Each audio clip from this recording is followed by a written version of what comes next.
Halo semua, hari ini kita akan membahas jenis rasio keuangan, yaitu rasio solvabilitas. Adapun hal-hal yang akan kita pelajari hari ini yaitu pengertian rasio solvabilitas, tujuan dan manfaat rasio solvabilitas, jenis-jenis rasio solvabilitas. Jenis-jenis ini ada 5 ya. Yang pertama, debt ratio. Yang kedua, debt to equity ratio. Yang ketiga, long term debt to equity ratio. Yang keempat, times interest earned. Yang kelima, fixed charge coverage. Kita langsung masuk ke pengertian rasio solvabilitas atau sering disebut dengan leverage ratio. Rasio solvabilitas merupakan rasio yang digunakan untuk mengukur sejauh mana aktiva perusahaan dibiayai dengan hutang. Artinya, berapa besar beban utang yang ditanggung perusahaan dibandingkan dengan aktivanya. Dalam arti luas, rasio solvabilitas digunakan untuk mengukur kemampuan perusahaan dalam membayar seluruh kewajibannya, baik kewajiban jangka pendek maupun jangka panjang apabila perusahaan tersebut dilikuidasi atau dibubarkan. Menurut Fred Weston, rasio solvabilitas memiliki beberapa implikasi. Di antaranya yang pertama, kreditor mengharapkan ekuitas atau dana yang disediakan pemilik sebagai margin keamanan. Artinya, jika pemilik memiliki dana yang kecil sebagai modal, resiko bisnis tersebar akan ditanggung oleh kreditor. Yang kedua, dengan pendanaan melalui hutang, pemilik memperoleh manfaat berupa tetap dipertahankannya penguasaan atau pengendalian perusahaan. Yang ketiga, pemilik perusahaan mendapat penghasilan lebih dari dana yang dipinjamkannya dibandingkan dengan bunga yang harus dibayarnya. Pengembalian kepada pemilik diperbesar. Tujuan perusahaan menggunakan rasio solvabilitas. Pertama, untuk mengetahui posisi perusahaan terhadap kewajiban kepada pihak lainnya atau kreditor.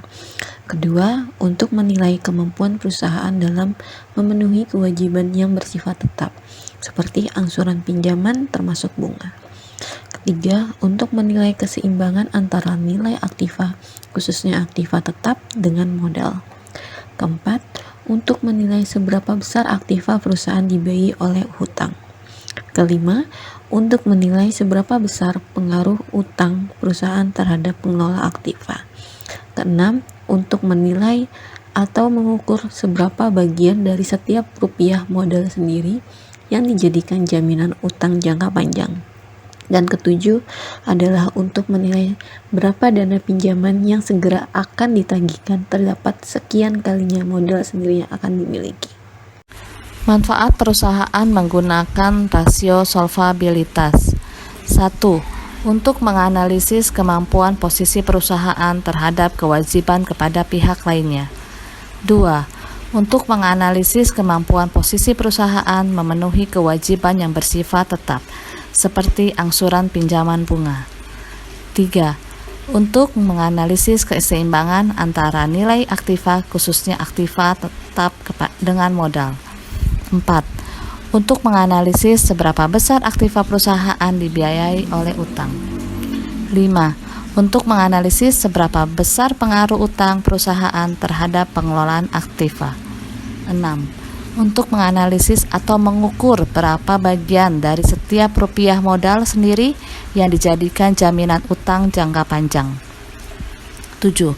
Untuk menganalisis berapa dana pinjaman yang segera akan ditagihkan, terdapat sekian kalinya modal sendiri yang dimiliki.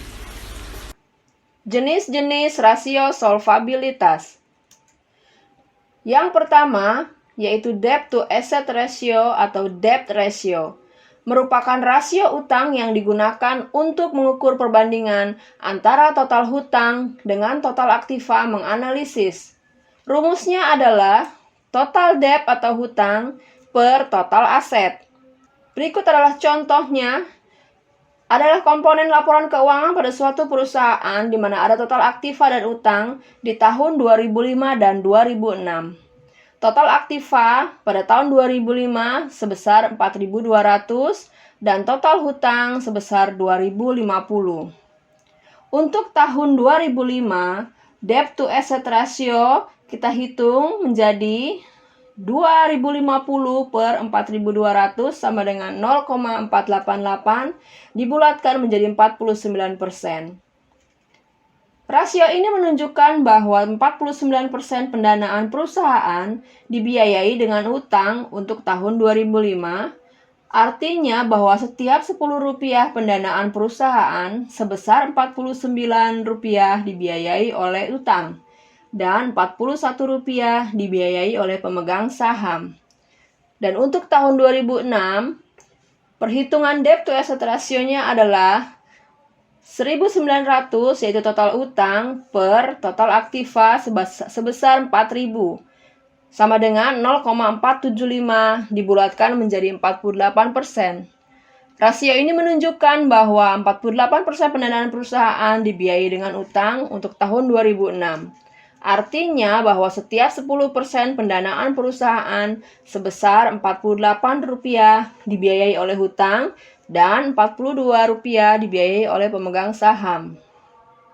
Analisisnya adalah jika rata-rata industri 35%, debt to asset ratio perusahaan masih di bawah rata-rata industri sehingga akan sulit bagi perusahaan untuk memperoleh pinjaman. Yang kedua, kondisi tersebut juga menunjukkan perusahaan dibiayai hampir separuhnya dengan hutang. Jika perusahaan bermaksud menambah utang, perusahaan perlu menambah dulu ekuitasnya. Dan secara teoritis, apabila perusahaan dilikuidasi, masih mampu menutupi hutangnya dengan aktiva yang dimiliki. Debt to equity ratio merupakan rasio yang digunakan untuk menilai utang dan ekuitas. Rasio ini dicari dengan membandingkan antara seluruh utang, termasuk utang lancar dengan seluruh ekuitas. Rasio ini berguna untuk mengetahui jumlah dana yang disediakan peminjam kreditur dengan pemilik perusahaan. Adapun rumus debt to equity ratio adalah total utang dibagi ekuitas. Contoh laporan keuangan. Pada tahun 2005 total aktiva senilai Rp2.050.000. Pada tahun 2006 total aktiva senilai Rp1.900.000. Pada tahun 2005 total utang senilai Rp2.250.000. Dan pada tahun 2006 total utang senilai Rp2.100.000. Debt to asset ratio pada tahun 2005 Rp2.050.000 dibagi Rp2.250.000 sama dengan 0,911 atau yang dibulatkan menjadi 91%. Untuk tahun 2006, debt to asset ratio senilai Rp1.900.000 dibagi Rp2.100.000 sama dengan 0,904% atau dibulatkan menjadi 91%. Keterangan rasio ini menunjukkan bahwa kreditur menyediakan 91% untuk tahun 2005. Untuk setiap 100% disediakan oleh pemegang saham atau perusahaan dibiayai utang sebanyak 91%. Demikian pula untuk tahun 2006, tidak jauh berbeda dari tahun 2005, yaitu sebesar 90,4% mendekati 91%. Analisisnya, jika rata-rata industri untuk debt to equity ratio sebesar 80%, maka perusahaan masih dianggap kurang baik karena di atas rata-rata industri. Demikian pula untuk tahun 2006, kurang baik dan tidak jauh berbeda dengan tahun 2005. 3. Long-term debt to equity ratio merupakan rasio antara utang jangka panjang dengan modal sendiri. Tujuannya adalah untuk mengukur berapa bagian dari setiap rupiah modal sendiri yang dijadikan jaminan utang jangka panjang dengan cara membandingkan antara utang jangka panjang dengan modal sendiri yang disediakan oleh perusahaan. Rumus LTD dibagi IR atau sama dengan long term debt dibagi equity. Contohnya, komponen laporan keuangan terdiri dari total utang jangka panjang di tahun 2005 sebesar 1.300 dan di tahun 2006 sebesar 1.150. Total equity di tahun 2005 sebesar 2.250 dan di 2006 sebesar 2.100. Untuk di tahun 2005, maka kita masukkan ke dalam rumus, yaitu 1.300 dibagi 2.250, maka mendapatkan hasil sebesar 0,577.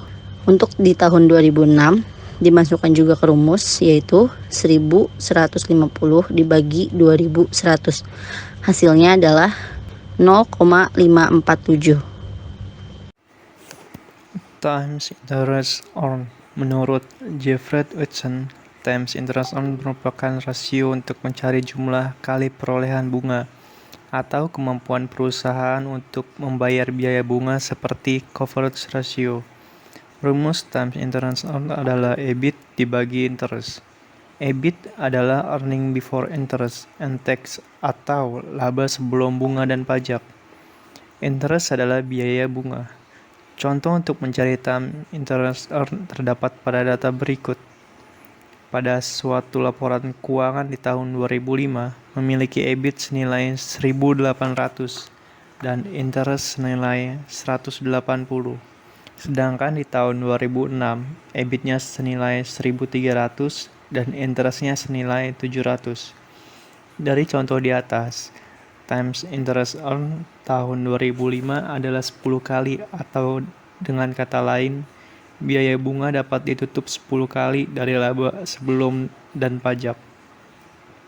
Kemudian untuk tahun 2006 adalah 7,6 kali, atau dengan kata lain, biaya bunga dapat ditutup 7,6 kali sebelum bunga dan pajak.